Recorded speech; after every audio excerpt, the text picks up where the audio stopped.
Oke, halo guys, welcome back to Korea Meet bersama orang Korea yang medok. Oke, Bobo, karena The Trauma Code Heroes on Call ini kayaknya banyak banget yang suka. Setiap kali aku bahas, reaksinya bagus banget. Nah, di video kali ini aku mau memberitahu siapa penulis dari drama ini. Banyak banget yang komen bilang, jangan-jangan dokter anestesinya Mas Hanso, dokter biusnya yang nuliskan drama ini.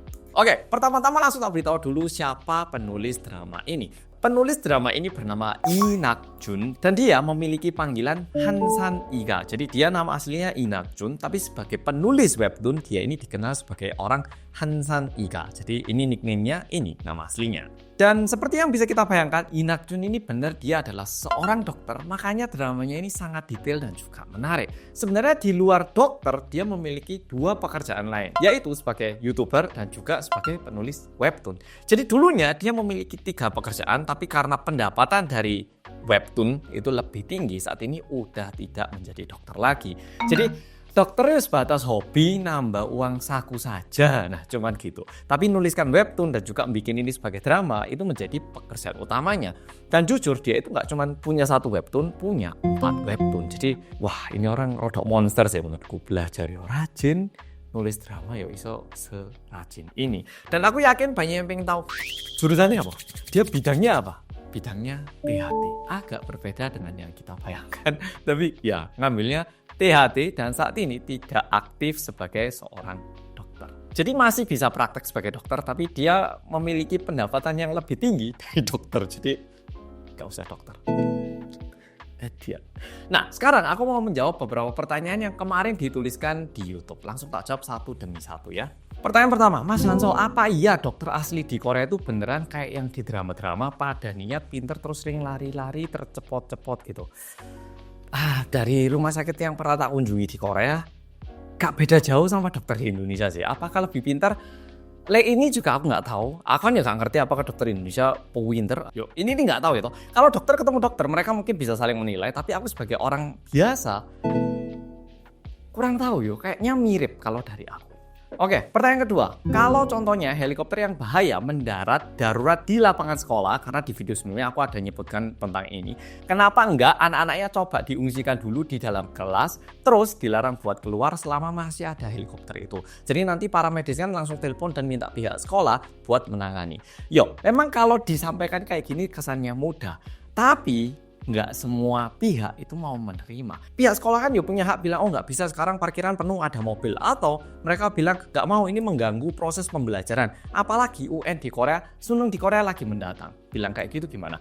Dan salah satu hal yang sering ditekankan sama Profesor Lee Guk-jong adalah Korea ini lumayan banyak komplainnya. Jadi mau mendarat ke sana, mau ke sana dibilangin nggak boleh. Jadi terlalu banyak batasan kayak gitu. Di Korea ada nggak RS yang mengimplementasikan kebijakan penggalangan dana? Jadi mereka bikin penggalangan dana dan dari hasil penggalangan dana itu bakal dipakai untuk departemen yang anggarannya defisit kayak di RS negara barat gitu. Biasanya lumayan banyak perusahaan-perusahaan yang mungkin melakukan donasi gitu. Tapi kalau misalnya ada cara khusus gitu enggak, tapi ada organisasi lain yang non-profit yang menggalangkan dana ada. Tapi nggak tahu apakah ini bakal disampaikan ke sana atau tidak. Tentunya iya, seharusnya iya, tapi nggak terlalu besar. Mungkin ada tapi nggak terlalu wah juga. Oke, di drama Baekhyun itu jadi salah satu dokter sukarelawan di Black Wings. Apakah Lee Guk-jong juga pernah jadi bagian dari organisasi semacam itu atau cuma tambahan aja biar dramanya semakin menarik?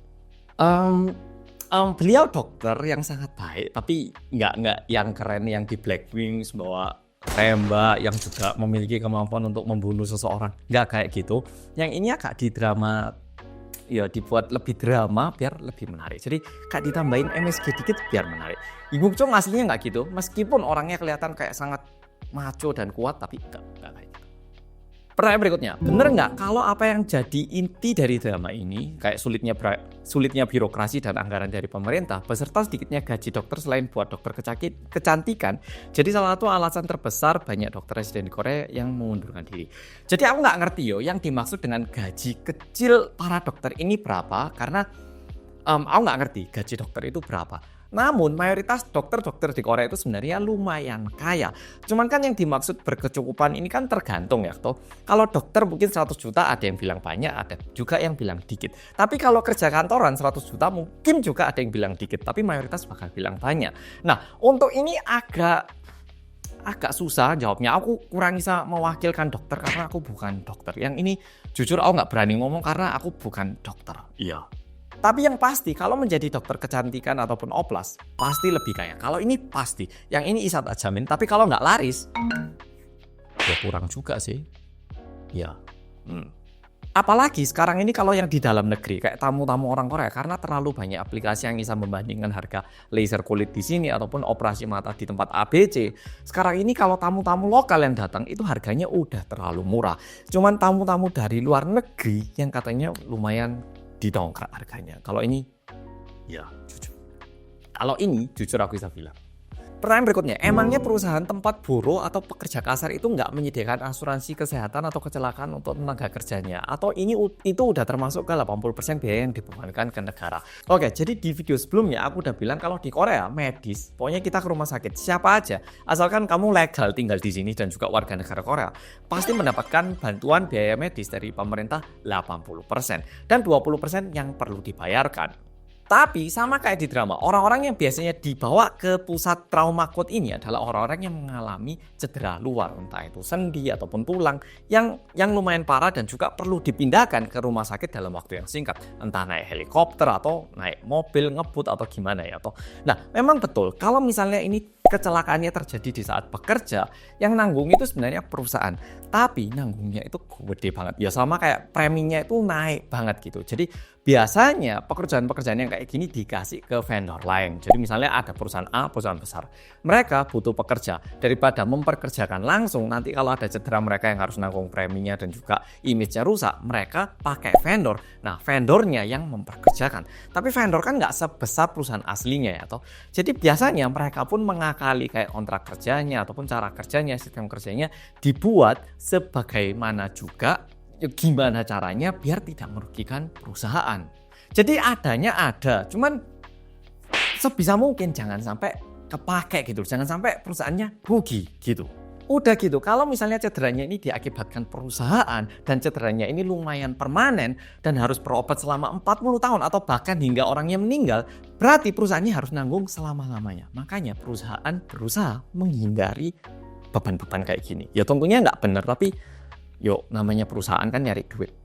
Agak licik lah. Bisa dibilang agak licik, tapi dari yang punya perusahaan mereka mungkin bilangnya nggak mau rugi. Gitu. Apakah sekarang Korea udah memiliki helikopter khusus medis seperti yang diimpikan oleh Dr. Baek Hang-yeong? Ada 8 di seluruh Korea. Jadi jumlahnya ini tidak mencukupi dan budget dari negara ini terus berkurang dan bahkan ada beberapa provinsi yang nggak kebagian dan kalau berdasarkan dari karyawan daerah situ mereka bilang kalau ini nggak cukup. Maksudnya nggak cukup itu nggak cuma dananya, tapi dokternya juga nggak ada, tim medis ataupun orang yang mau bekerja membantu itu juga nggak ada, sehingga mereka nggak bisa mengoperasikan.